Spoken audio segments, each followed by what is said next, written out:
Hey folks, I'm Alex Dowd. And I'm Katie Rife. What happens when one of the great American filmmakers of his generation joins forces with modern cinema's reigning, intimidating method actor?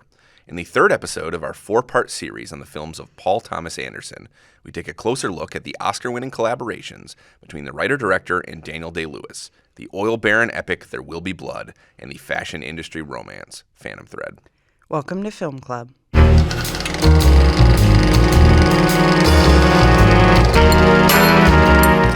Okay, folks, welcome again to Film Club. Thank you for joining us today. Katie, how you doing? I'm doing all right. A little bit of a tease. We saw Licorice Pizza the past couple days. We'll talk about that later. We both saw it twice, too. Yes, we did. Yeah, we're gonna have a special bonus episode on that next week, where we talk about the film, and if you want to hear our extended thoughts on it, the full review, my full review of the film, is up on the website now, so you can check that out if you're dying with curiosity. Yeah. A little tease: there are those who think this movie is like a glorious masterpiece. It's getting very good reviews. I am not one of those people. Yeah. I do think it's a good film. You didn't dislike it. Oh no, not at all. Yeah, not at all. Yeah. It's definitely a good film, but maybe not his best. It's in a much different key than the movies we're going to talk about today. Very much so, yeah. So if you've been listening to Film Club regularly, you know that the last 2 weeks we've been talking about the films of Paul Thomas Anderson. We kicked off our series with a discussion of his first two movies, Hard Eight and Boogie Nights. And then last week we had a whole episode where we talked about Magnolia and Punch Drunk Love. Yeah, the turn of the millennium. That's right. Weird time for everybody, I feel like. So we've mostly been running chronologically through Anderson's filmography at this point. We're going to break that up a little bit today, actually, because we sort of couldn't resist the opportunity to talk about two films that are like-minded, if not in content, certainly in casting. Yeah, absolutely. When you use the word intimidating to talk about Daniel Day-Lewis in the intro, I was like, yes, Jared Leto wishes he was Daniel Day-Lewis. Yeah, no kidding. You hear stories about Daniel Day-Lewis, and I don't think I've ever heard anyone say that his behavior becomes toxic on set necessarily. No, he's not. I don't think that he is. Which is interesting, actually, because the two characters that he plays in these two films are kind of toxic. Are pretty toxic, yeah. But no, I haven't heard any on-set stories about him or anything. If I had to just wildly guess, he probably just kind of keeps to himself between takes. Yeah. You know? I think he probably scares people a little bit. Maybe. People are a little scared to get too close to him. Yeah. Maybe. Daniel Day-Lewis, for those who don't know, is a celebrated actor and deep method actor. Very deeply method. For those who don't know, method acting, or sometimes just called the method, is it's kind of it's sort of an acting approach that emphasizes being sort of fully in severely character. in character. Living as your character, talking in their voice, doing the things that they do. Like, I know Daniel Day-Lewis will study whatever his character's profession is, like Phantom Thread, studying sewing and things like that. Yep. You just fully immerse yourself in the character, I suppose, to try to reach the emotional truth of it, to make it more natural. It's a very modern style of acting. Came up, am I right? It came up in the 50s and 60s with Stanislavski? Yeah, I think it's actually been around since the beginning of the 20th century. Oh, interesting. Okay. I think that's where its roots are. In film acting, I feel like we saw more of it in the second half of the 20th century. Yeah. It's a very, in my mind, I think of method acting kind of as when the industry was really being shaken up in the 60s is when you started to see these really serious method actors coming in who have a different style than, the earlier movie stars who were more theatrically based in their training. Totally, and you can see that divide exists sometimes. There's this very famous anecdote about Marathon Man, the thriller from the 70s, and Dustin Hoffman's the main character, and Hoffman Hoffman is a method actor, and he's playing against Laurence Olivier, who Olivier is this this giant of the stage, and Olivier is of the feeling as an actor that it's all just you're an actor. It's your practice. You don't need to do it's a craft, right? Yeah. It's a craft. You turn it on and off because you learn how to do that. You don't need these psychological cues. You don't need to. You don't need to be called by your character's name or anything like that, which is a method thing. Yeah. You don't need to be your character between takes. Right. You can go home and just live your life, and then when you show up for work the next day, you turn it on. But there's this very funny story about supposedly Dustin Hoffman. I've heard a couple different versions of it, but I think that Dustin Hoffman, he's playing a marathon runner in that movie, or he's training for a marathon, and he showed up to set one day and he was freaking out because he did not have time to do his morning run. He was like, well, I need to be tired. I need to have done this morning run. And Olivier supposedly said something along the lines of, "It's called acting, my dear boy." I mean, I see the merits of both. Of course, techniques. And we've gotten great performances from both. Absolutely. Daniel Day-Lewis is somebody who's deeply in that. Yeah, process. I was gonna say he's like deeper than most. I think with this, where he really throws his whole life into a character. Yeah. And watching these movies, you have to wonder, like, man, that must have been exhausting. Yeah, especially like playing, in There Will Be Blood, Daniel Plainview, the main character. He's a hateful person. Yes, he's a person who is simmering with contempt. Yeah. It must have been wildly alienating to say live with him during that time. Oh yeah, totally. Yeah. And I actually think that's partially what Phantom Thread is about on some level. I think that he developed. It was developed with Day-Lewis in mind. Both these films that we're talking about today were, and I have to wonder partially if Anderson was like, I want to make a movie about what it would be like to live with somebody like like that, or him, or Thomas Anderson. I definitely think that there is an element of Phantom Thread that is about like living with an artist specifically and how it can be kind of a pain in the ass. Totally. Well, let's start by talking about There Will Be Blood. Absolutely. So that's their first collaboration. Came out in 2007. Here's my question. What happened in Paul Thomas Anderson's life between 2001 and 2007? Because, like, the style of his filmmaking changed, the tone of it changed, just so much changed during that time. And what came out the other end is this really kind of nihilistic movie. There's 5 years separate Punch Drunk Love and There Will Be Blood. And I think last week we discussed Punch Drunk Love as kind of a transitional movie. It felt like the end of whatever you could call his style in those first three movies. Yes. And maybe the beginning of something else, but There Will Be Blood does not feel in many ways like an extension of Punch Drunk Love. No. In retrospect, that movie kind of feels a bit like an outlier in his career. It really does. Does because, it's less melodramatic than Magnolia, but in terms of being heavy in content, they're definitely more similar than the kind of like quirky, sweet Punch Drunk Love. For sure. Yeah, Anderson supposedly, I don't know how he spent all that time between those movies. He was supposedly working on a project for a while that he ended up abandoning. He was writing something about, I think kind of a Hatfields McCoy deal. Interesting. It was about a couple warring families, I think. And he totally abandoned that. Said it wasn't working. That'd be disillusioning. It would be. Although I feel like more artists should do that more often.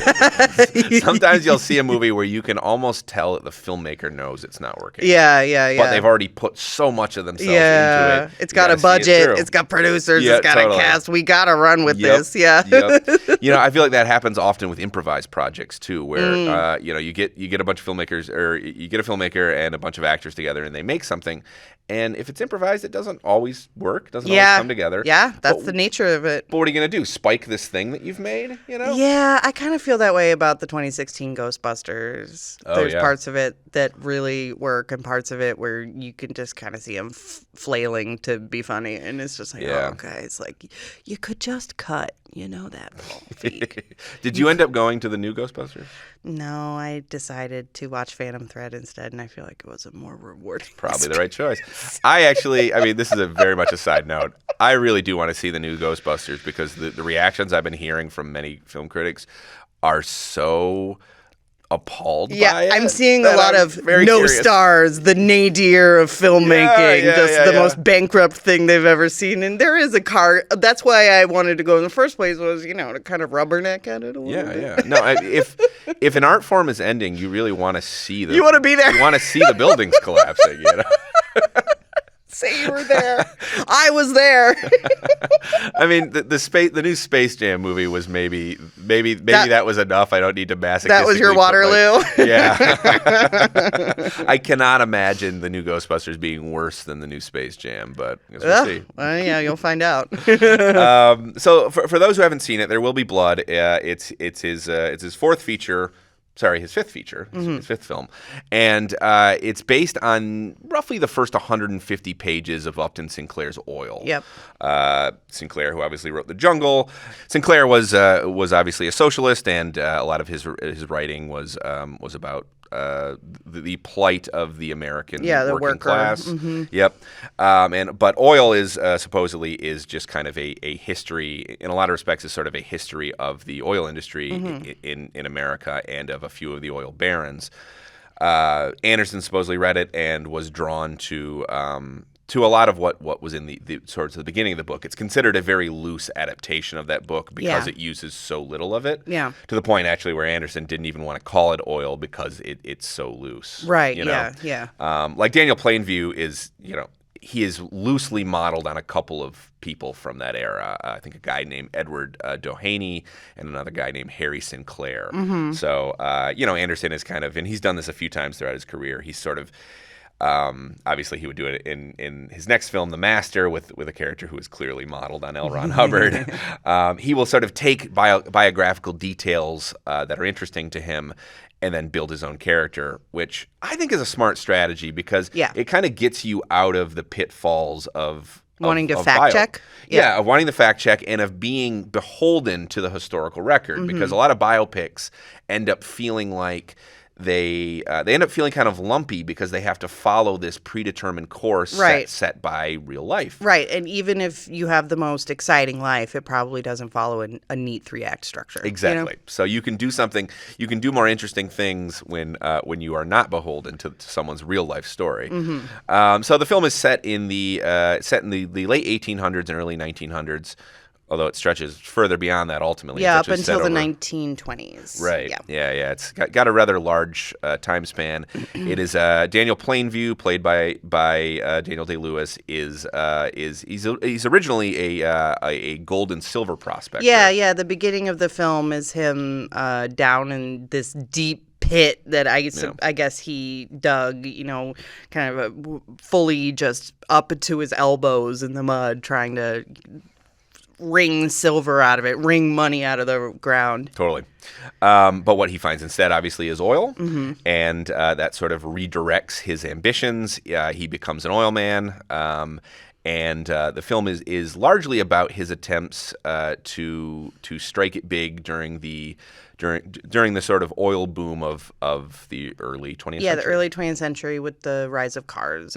Yeah. In California as well, yes. So, in previous episodes, we talked about how heavily Paul Thomas Anderson is influenced by Scorsese, how heavily he's influenced by Robert Altman. Yeah, those tracking, steady cam shots for sure. These big ensembles as well. Those are two filmmakers who are very heavily, that he's very heavily indebted to, very clearly indebted to. I think that the influences shift a little bit in this one. This one, the camera is much less mobile, and a lot of the dialogue scenes I noticed are shot in close-up. There's a lot of static close-up in this movie. Right, yeah, which I think is that Jonathan Demme influence that you see in his work. That I think that remains an aspect of his filmmaking. I see a lot of Kubrick in this film, Yeah, it's still in the same way that Kubrick is still. Certain shots just kind of breathe. Yeah. And that opening sequence feels, even the way that he sort of, he sort of fades in with the music is like a dead ringer for the way that 2001 starts. You know, and we're seeing this kind of primordial desert. You know, and he's out there chipping away, and I mean, it is the birth of something, right? Right, You exactly. know? Yeah. It's a different kind of, you know, it's sort of the sort of origin story of modern American capitalism. Well, yeah, and California too. You know, he remains loyal to California even when he's going into the past. Totally. I see a little bit of Terrence Malick in the film too. Yeah, I could see that, especially you know, the cinematography of this film was much celebrated, and there are certain shots like I'm thinking of. There's a sequence where one of the oil rigs catches on fire, and there's these long, faraway shots. You know, that breathe, like we were talking about, of this oil rig on fire. And I think you can see the Malick in that. Yeah, for sure. And just in some of the, I mean, some of it just reminds me a lot of Days of Heaven in terms of just sort of studying the natural grandeur of this particular corner of the American West, one might say. Yeah. I mean, this movie is, you could say this movie's a Western.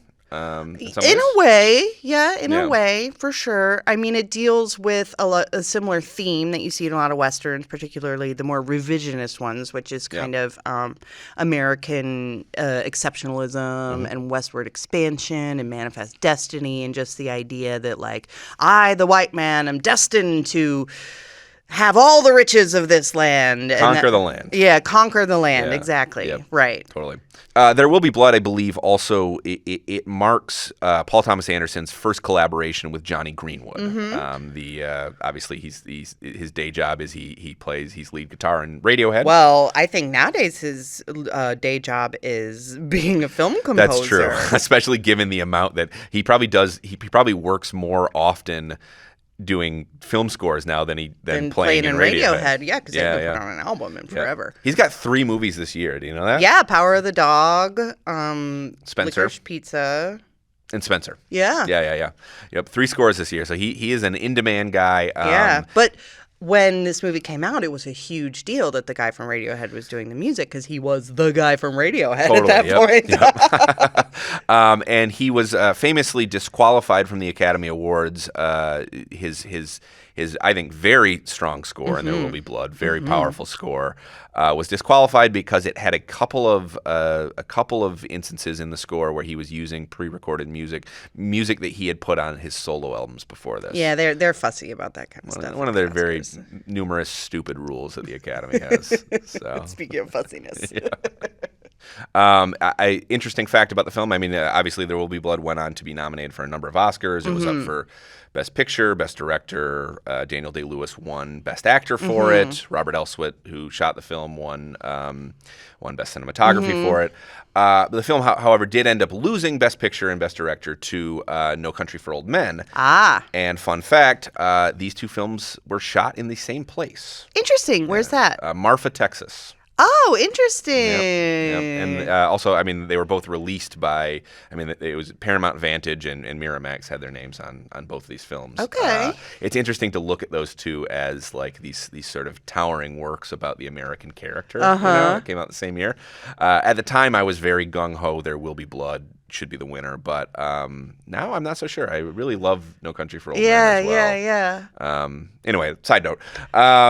So my impulse watching a film like this is for any Western, really, I'm not gonna lie, is to be like, it's about America and it's about capitalism and the kind of theme that I was talking about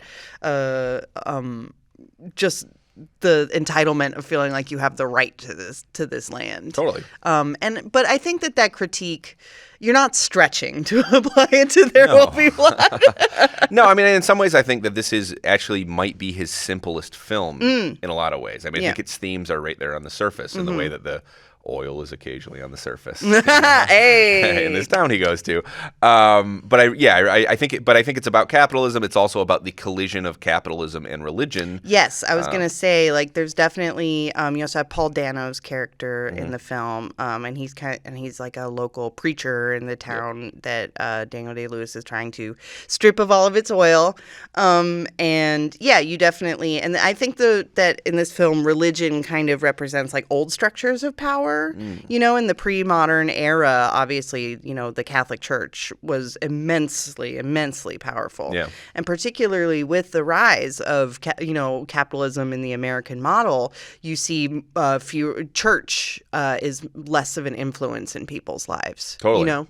But it's also, I think, in some ways, it's about how those two things became sort of inextricably entwined. Interesting. Because there's that sequence in the middle of the film where Anderson is juxtaposing the construction of the derrick with the construction of the church as well. Both these things are happening simultaneously. I sort of see these two characters as they're two sides of the same coin, really. They're both people who are trying to exploit Americans, trying to exploit desperation, trying to exploit greed for their own gains, It's definitely a power struggle. Yep, totally. I want to talk a little bit about the ending, and I will remind listeners that if you have not seen There Will Be Blood, maybe skip ahead a couple minutes here, I guess. We're going to talk a little bit about the ending. The ending is such a peculiar moment at the end of this film. I remember thinking at the time when I first saw it that it felt almost like a break in the tone of what this movie was, because it's so outsized and it's so kind of darkly comic. Yeah. This part definitely there's no comedy in most of the film. It's just straight like bombastic, very serious type of film. But the end. The end of the movie. You skip forward in time about 15 years, and you see what that type of person that Daniel Plainview is, who's just all about me and greed and just screw everybody else. You see what comes of that. Totally. He's become this kind of Charles Foster Kane character at the end of the movie. He's sort of alone in his mansion, and his one connection to humanity, which is his son. His son is going out on his own, wants to start his own business, and he rejects his son. He finally rejects the very cruelly and personally too. Yeah, really in a really toxic, awful way. Yeah, he basically denounces his son, and that's I feel like the one connection to humanity he has over the course of the film. It's the one thing that he actually feels. I mean, he has that big monologue in the middle of the movie where he says, "I hate most people." I think when he says that, he basically means I hate everybody except my son. For you. Yeah. Yep. Yeah. And then by the end, because you're an extension of me. Right. Totally. Yeah. But then Paul Dano's character Eli Sunday comes back, and we sort of see the end of their conflict that's been brewing in the margins of this movie the whole time. I sort of, watching it this time, it sort of occurred to me that I think what that ending is really about is the idea that in America, capitalism finally just fully consumed religion too. Well, and when you see Eli Sunday again, he is wearing a nice suit, he's wearing a big gold cross, and he's talking about how they're expanding into radio. And one of the things I like about this movie is it doesn't hit you over the head too hard with these type of themes of these big forces that these men represent. And, like in the 20th century, you see the entwining of religion and capitalism, particularly in like televangelism and, the evangelical Christianity in general. And they have their prosperity gospel that believes that wealth is a sign of favor from God and all this kind of stuff, and the entwining of them. But, as I was saying, overall, the numbers of Americans who believe in God and go to church has been steadily falling all throughout the 20th century. Yeah. Yeah. What do you think that relates to? Maybe that's a bigger discussion. Yeah, that's a really big question. I'd have to think about it. But, you see, like you were saying, this movie kind of shows that that was accompanied by a rise in capitalism and kind of worshiping money. Yeah. No, I think we're seeing in an abstract way, I think in this movie we are seeing the birth of the megachurch. I mean, literally, the scene I was talking about earlier where they're juxtaposing the two construction sites. I mean, the church is literally growing bigger in that moment. He's taking this tiny country church he has and making it into a bigger space. Yeah. And I think when we see him there at the end, he is somebody who is now, he is motivated. He is willing to say in that moment, he is willing to denounce God out loud. For money. Yeah. So the kind of genius of the kind of genius of Plainview's cruelty in that moment is that he just forces himself to basically reveal that they're not different in their aims. No, they're not different in their aims, but in the end, capitalism beats religion to death with a bowling pin. It does. In the end, capitalism wins.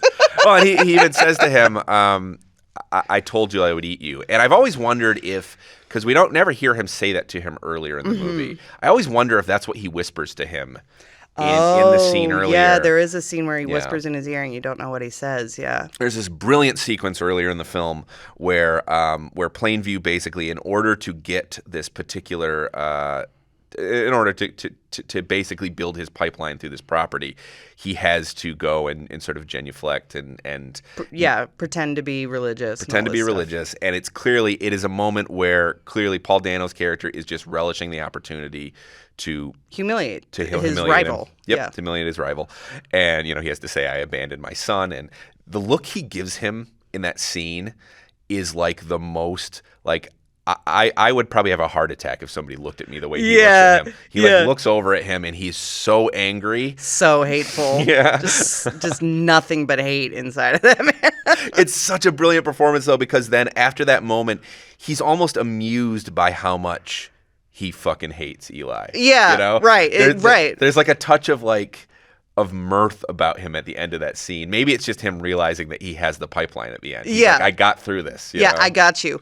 But what's interesting about that scene to me is that there does seem to be a moment when he's yelling, I abandoned my boy, I abandoned my boy. I think he really kind of feels bad about it in that moment. He feels it. No, he does. He's not fully pretending. He does have a moment of like transcendence there. When he goes from saying the line that Sunday tells him to say, I abandoned my child, to I abandoned my boy, he means it. Yeah, he does mean it. He feels that shit, which is what makes him why he's angry. Yeah, for sure. Yeah. For sure. And I think it's what makes him really genuinely abandoning his son at the end of the movie.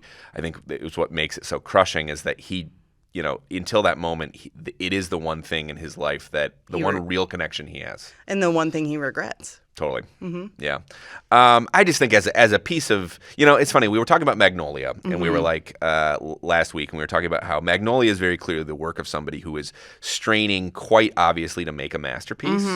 I think that's maybe true of There Will Be Blood as well. I just wonder if maybe he pulled it off this time. Yeah. I mean, this definitely gets a lot closer to masterpiece than Magnolia. It's a lot more cohesive in its themes, and all of the.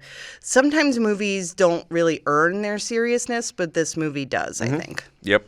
What I really, really like about it, watching it again, it's been a few years since I had seen it. I remember seeing it in theaters when it came out and being like, whoa. Yeah, no kidding. I remember watching this thing that I think it is a big, serious, theme-driven film. I think it's one that wants to, that's carrying a lot on its shoulders and wants to be about these big things. But it's also an idiosyncratic film in some ways. It's this character study of this simmering man, and there are these various sequences that are strange enough, I think, in the way that they're acted and the way that they're staged, that it kind of rescues this film from feeling too monolithic. Yeah. I mean, we were talking about 3-act structure earlier. This movie doesn't follow a strict 3-act structure. Right. Yeah. Right. Totally. Talking about Daniel Day-Lewis as Daniel Plainview, I was really struck when I watched Phantom Thread, and we talked last time a little bit about how you're watching these movies back to back, and you really notice things when you do that. I was kind of blown away by how different Daniel Day-Lewis looked like a completely different person. Yeah, going from Daniel Plainview to Reynolds Woodcock. Although they have some similarities, though. They have some similarities in their personality, but just like his posture was different, his voice sounded completely different. Yeah. Just the physicality of the character was so different. He seemed like a different person. Totally. Yeah. He's so funny in Phantom Thread. Yeah. I just find him so funny. I mean, he's obviously just such a dick through a lot of it. Yeah. He's such a controlling person. But there's this for one, I think he has this. There are moments when he's really enjoying being an asshole. Yeah. That are very funny. Yeah. He can be very cutting. I think about that scene where they're playing backgammon and she's losing to him, and he's just being a total asshole about it, but in a really funny way. Yeah, he's like enjoying it. Yeah. There's something kind of British about that, I think. The British are pretty good at being assholes in a funny way.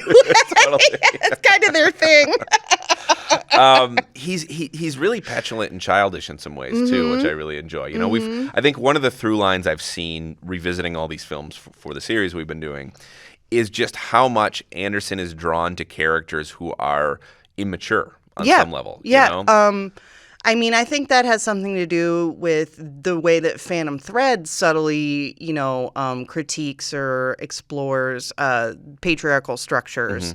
Like, in There Will Be Blood, it's all about dominance. But in Phantom Thread, he also he asserts dominance over the family. Like, you have Leslie Manville playing his sister, and he's the son.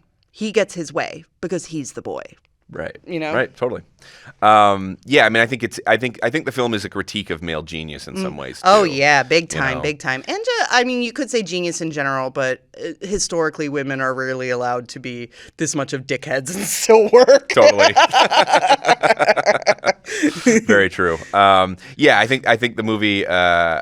I think the movie acknowledges the way in which he is coddled over the years and doesn't say that he's not a genius. I mean, I think the movie does think that he's brilliant. I'm not impressed by his designs. Oh, interesting. I'm not impressed by his dresses. The first time I saw the movie and this time I was like, yeah, they're fine. But like, if you look at pictures of like, Dior New Look and fashions from that era, like, his are not that great. Wow.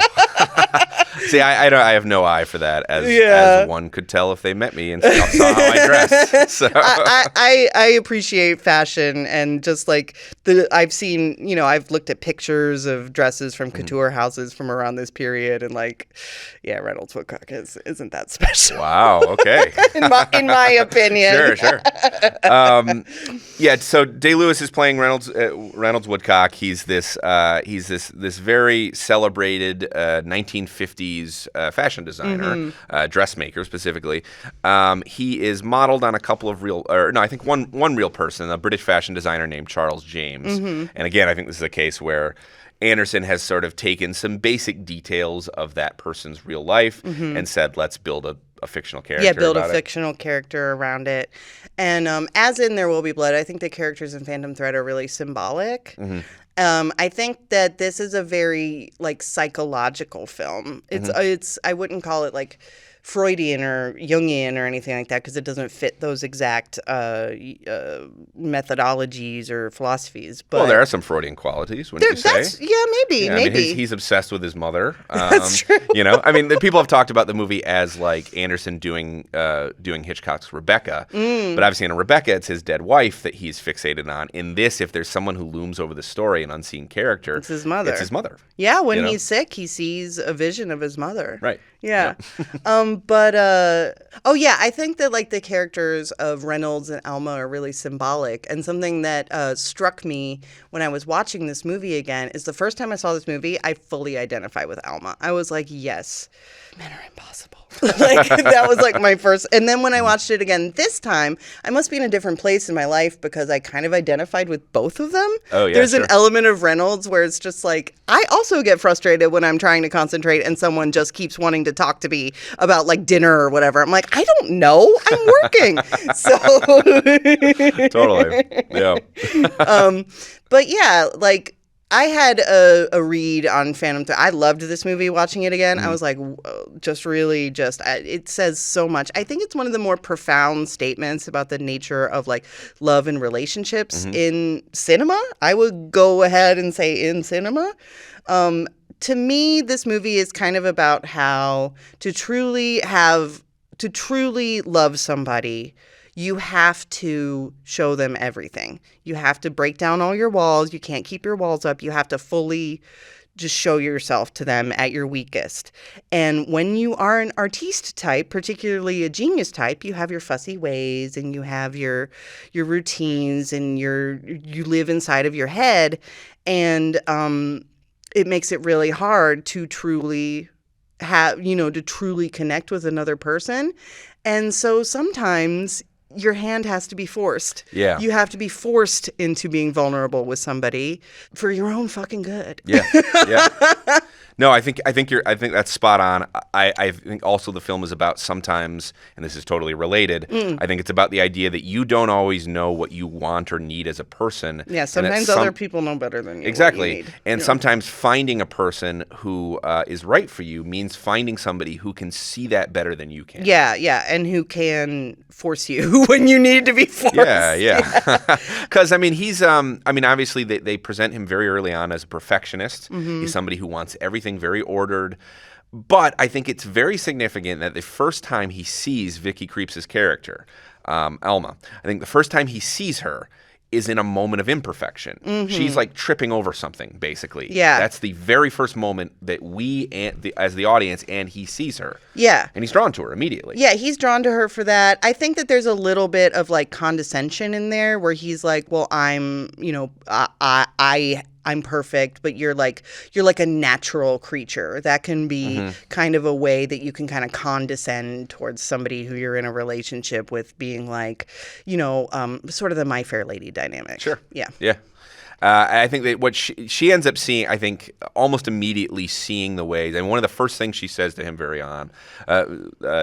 early into the movie is, I think that you are just pretending to be strong, And I think that she sees that vulnerability that he protects, very diligently, Yeah, and I think that, that push-pull is very romantic, but I think there's also, kind of an erotic quality to the film, particularly towards the end when we kind of see that, spoiler time for Phantom Thread, basically the way that Alma forces Reynolds to break down his walls is by poisoning him just a little bit. Not so much he'll die, but just giving him a little tiny bit of poison so he's really ill for a few days. Yeah. You said erotic, but I think the real word here is kinky.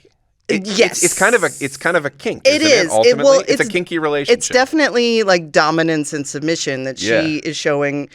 That and where in public he's the big man, but behind the scenes she forces him to submit to her, and he likes it. Yeah. No, it's interesting to watch that and to realize that it might actually be a pretty healthy dynamic they have in its own way. Well, it's unhealthy literally in the sense that she is poisoning him. But he knows, and he does consent to it. He does. He looks her in the eye and eats the mushroom. That scene is so fucking brilliant. Yeah. In terms of what it ends up saying about that moment, and then the fact that he is totally a co-conspirator in what's going on. Yeah. He knows what's happening. He knows that she knows better than him what he needs. Right. Yeah. Totally. I think what's interesting is that the dynamic, I think, is built at least partially into the casting. Obviously now we've seen in the years since Vicky Krieps has been in a number of other things. Yep. And has had starring roles. Bergman Island this year, so it's starring role in that. She was also in Shyamalan's Old this year as well. But I think the thing is that Krieps was not much of a name at the time. Right. She was kind of, I wouldn't quite say an unknown, but she was to a lot of audiences, including myself. American audiences, yeah. She was not somebody who people knew. And I think that plays very much into the dynamic of this movie. The power dynamic. Right. We were talking about the kind of kinkiness of it. This movie is a lot about power dynamics. It is. Yeah. And she needs to be a kind of unknown, I think, because it's also about the audience's relationship with towering Oscar-winning actor Daniel Day-Lewis, So she needs to see somebody who we can imagine being in his shadow, and then when that dynamic is reversed, it's more powerful, I think, if it's not an actor who we would necessarily expect to be standing toe-to-toe with Daniel Day-Lewis. Right. Yeah, right. Exactly. Yeah. Right. Yep. Another thing about this movie that I think is really interesting and I think that this is probably more of a personal statement from Anderson. He is an artist, and something that's kind of speaks to the truth of the emotional truth of this movie. As I read an interview once where Christopher Nolan said his kids call him Reynolds. Oh, really? Yeah.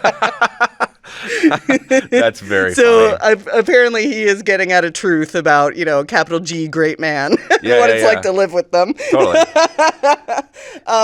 But another, the personalness of this project is Paul Thomas Anderson shot it himself. He did not use a cinematographer for this film. And that's true of his new one, although his I feel like his assistant. There's a cinematographer credit on Licorice Pizza. And it's somebody who worked on Phantom Thread previously, so he's kind of brought him up. But yeah, it's interesting after years of working with Elswit that and winning, Elswit winning an Oscar and the cinematography being so celebrated, he was like, I'm going to do this myself. I mean, I love the look of the film. I think it kind of has this.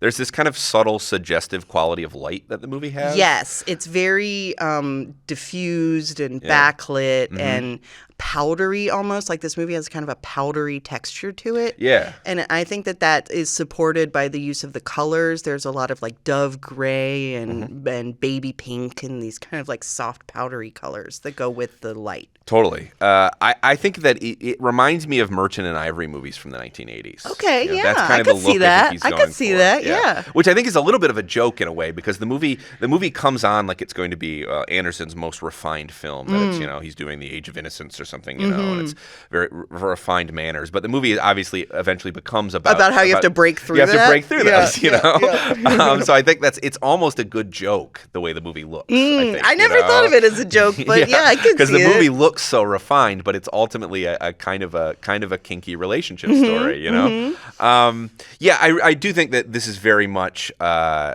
you have to look at this and think that this is Anderson at least partially thinking about what it might be like to be married to him. Yes, exactly. I mean, Reynolds, there's a scene. I think it's romantic in that way. I think so. Like, as a statement of, like, I know I'm difficult, but, like, I need you. Like, that's romantic. Yeah, I would love to know what Maya Rudolph thinks of the film. Yeah, oh, man. Speaking of, like, what's funny about these movies is they're pretty memeable.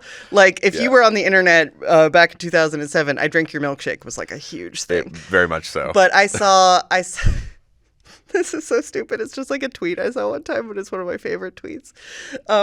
It was like a picture of Maya Rudolph at the Oscars, like winking and pointing, and then a picture of Paul Thomas Anderson sitting in the audience making a little like hi face. And the caption was like, that feeling when you're gonna eat the mushroom tonight. That's very funny. But yeah, I mean, Reynolds is very clearly, he has tendencies that would probably make him a pretty good filmmaker as well. He is a control freak. He has this whole staff that could be seen as his crew in a way. There's a scene where during one of the fashion shows where he's looking through a peephole. He's watching the show through a peephole. I mean, come on, it's a viewfinder. Yeah, totally. That's Anderson looking through a viewfinder. Totally. Yeah. That being said, I think the world of like haute couture is a really good choice for someone who is very fussy and detail-oriented. Totally. I wonder, too, if the film is at least partially about Day-Lewis's control freak tendencies. Yeah, like you were saying, it's a little bit about wondering what it'd be like to live with Daniel Day-Lewis. Yeah, totally. I mean, and I don't think it's an accident that Daniel Day-Lewis retired from acting after this movie. Because this movie feels at least partially like maybe his way of like meta in the sense that maybe he's tackling his own process a little bit in this performance. Yeah, no, I mean, for sure. Like you were saying, just the fact of like him not liking to be interrupted and him just being really fussy about the way he goes about things. Set in his ways. Yeah, like there's a scene where Alma's making too much noise at breakfast and he's like, it's going to take me all day to recover from this. Yeah, I wonder if Day-Lewis has ever said that to Rebecca Miller. Right. When he's sitting at the breakfast table. Because she knocked him, because she asked him a question that didn't have anything to do with it. She was like, do you want to go to that party over the weekend? And he's like, I'm in character, Yeah, he's like, no, I don't want a waffle. They didn't have a waffle in the early 20th century, all right? They didn't eat I waffles wouldn't have that option, all right? I have to go dig for oil. She was like, fine, whatever. Yeah, so I find it moving on that level as well. Yeah, honestly. I do too. I think that, like I said, I think this movie really does get at something kind of profound, and it is a vulnerable statement in the sense that it is, like I said, it is like. I could see it. I don't know for sure, obviously, because I don't know what goes on in their marriage. But I could see it as Paul Thomas Anderson saying to his wife, like I said, I know I'm difficult. I'm so sorry. Totally. Like, yeah. It really is one of his funniest movies, too. Yeah, yeah. It's so funny. It's something with the Britishness of it, I think. Yeah. That mean-spirited comedy is very British. Anderson is just so good at writing petty confrontations. And this movie's nothing but petty confrontations. I feel like we could do a slideshow on the website. By the way, for those listening, apologies for the slideshows. We don't like them either. Anyway. That's a whole other conversation. I hope my boss isn't listening to this right now. But I doubt. In any case, I feel like we could do a list of like the funniest confrontations in Anderson's films because he has so many good ones. Yeah. And this has some really good ones between obviously between the two of them, but also between Reynolds and his sister, his old so-and-so, as he calls her, Leslie Manville. There's some very funny scenes between them. There's a lot of resentment in that relationship, too, though, because like she runs his business. He is the family business, and she's kind of stuck working for him. But you want to talk about power dynamics. Like, she asserts her power not only over him, but when she senses that Alma's getting too close to him, she asserts her power over Alma, too. It's true, although that's a complicated relationship too, because I actually think she really likes Alma too. I mean, she even says so at one point. Yeah, she said, but you wouldn't know it from the way she acts. You wouldn't, because she's very stiff upper lip, you know. But she at one point says to him, if you're gonna get rid of her, do it because I like this one. Yeah. Don't put her through this. Their usual pattern, Right, and the usual pattern is that he doesn't like to get too close to anybody, particularly women. He holds them at arm's length, and I think that has something to do with like the kind of like muse-creator relationship very much too. So. Yeah, where you're not really treating your muse as a person. With their own needs and, that you could hurt their feelings. Yeah. No, I think it's really interesting. This movie came out the same year as Darren Aronofsky's Mother. And that's very much a film, at least part. I mean, that's a film about many things, but I think one of the things that movie is about is the way that artists sometimes use their muses, use them up, deplete them, really. Yeah. They say, I am gonna take everything I can from you and then discard you. Throw you aside. Yep. And what's interesting about Phantom Thread is I think we are seeing the end of that cycle and the start of it again at the beginning of the film, because we meet this young woman at the beginning of the movie. And she's in one scene. She has one scene. He is not interested in her anymore. That's very clear. And his sister Cyril just gets rid of her, basically. That's part of her job. She's just like... Yeah, that is part of her job, to tell his women to pack it up and go. Totally. Yep. So when we see the start of the next one, it's like Elma is the new model, basically. He's bringing in another young woman who's going to serve that function. And we can see over the course of the movie him trying to fit her into that mold and trying to do the same thing he always does, which is eventually push her away, decide she doesn't fit in his life. Get really close really fast and then pull away. Totally. But Elma doesn't. She won't have that. That. She's a stronger person than that. He underestimated, number one, the fact that she really sees him past the public persona, and he underestimated her strength, I guess. He thought that he could throw her aside, and she won't have that. Yep. It's a beautiful film. There are days when I think this might be his best movie. Yeah, honestly. I just absolutely loved this film, seeing it again. I loved it the first time I saw it, but I really just fell head over heels for it this time. Totally. Just really going back and watching it again, I was like, this is legitimately profound. Yeah. Well, I think what really works about it is that I do think it's in some ways it's some of his most controlled filmmaking. Yes. It's him at his most mature, but it's also a celebration of losing control and of imperfection. It is fundamentally about somebody who needs to lose control sometimes. Because he lives so much in his head because he's an artiste. Yep. Something that I think is really interesting about these two films in particular is that the more restrained shooting style does suit the character and the story. Like in There Will Be Blood, it's very, there's not a lot of flashy camera work. It's very plain, which does fit, Daniel Plainview and his no frills approach to life. And this one being more understated and elegant fits the story. Yeah, totally. I think that honestly, one of the reasons this collaboration I think is so strong is that I feel like having Day-Lewis at the center of the film, it almost it inspires Anderson to be as controlled as he can be. He's like, I'm going to match I'm going to match the control and mastery of my lead actor here. You know, he knows that he's. I mean, you know, you work with Daniel Day-Lewis. Daniel Day-Lewis did not do a lot of films in his lifetime as an actor. No. He was choosy about his projects. He's the one guy that if he were still working today, I was like, they would never get that dude into a fucking Marvel movie or something, you know. Daniel Day-Lewis isn't going to do that. And I Can you think imagine him being his character as like one of those goofy names from the Eternals? Oh, yeah, or being like some fucking space elf or something, you know? Like a year and a Just like putting on a bunch of prosthetics. No, he's not going to do that No, he's shit. not going to do that. You know? My fear, though, is that if Daniel Day-Lewis played Thanos or something, he would try to kill He would try to kill everybody. But I think that Anderson sort of rose to the level of Day-Lewis. He said, you know, this is my actor, and we've talked a lot over the course of this series about Anderson's relationship with actors and how he has both sometimes subverted their essential qualities and sometimes just use them as a tool.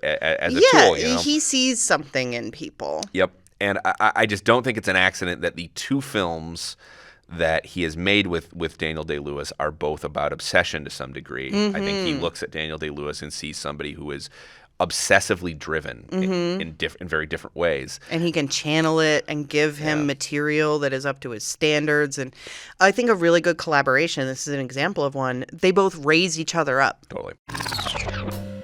That's all we've got for you this week. There Will Be Blood is currently streaming on Netflix, and Phantom Thread is available for digital rental or purchase. And while you're online, please be sure to rate, review, and subscribe to Film Club wherever you get your podcasts.